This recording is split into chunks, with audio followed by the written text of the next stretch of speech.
बिस्मिल्लाहिर्रहमानिर्रहीम अल्हम्दुलिल्लाह अल्हम्दुलिल्लाह अल्हम्दुलिल्लाह। असी अज मशक नंबर 4 शुरू करांगे। ये सीन दे नाल अलफ किदां लगाईदा, सीन दे नाल बे किदां लगाई दी है, ये नाल असी ये मशक मुकम्मल करांगे।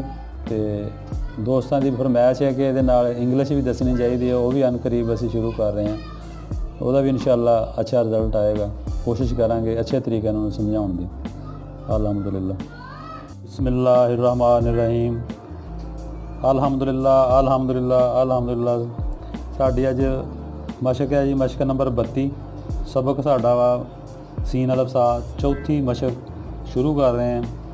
वो असी इन्हां दे उपर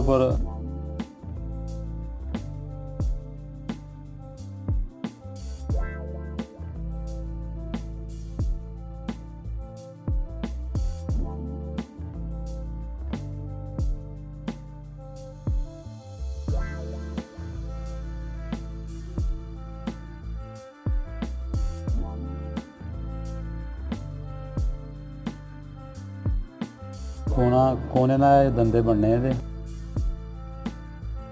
लैन का हिसाब है कि इतों अगर शुरू किया है प्याला बना के इस लैन पर जाके इन फरिया कर देना, ताकि इन्हों का एक जैसे ही अलाइनमेंट जी है बराबर नज़र आए।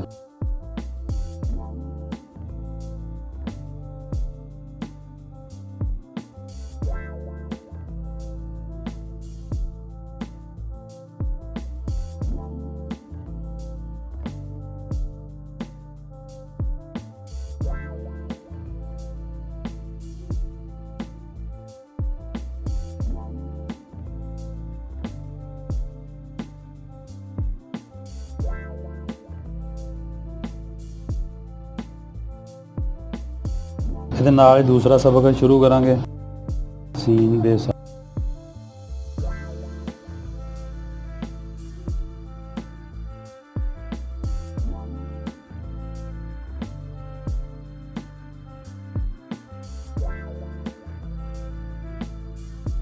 कोने ने दंदा बनेगा, यह भी कोने ने बनना।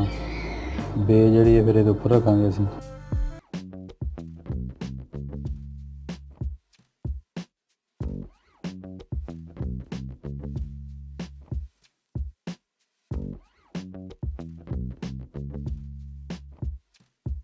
मशक जी है ना जी, तुसी सारा सफ़ा लिखना, इदा नीचे भी आ जाना।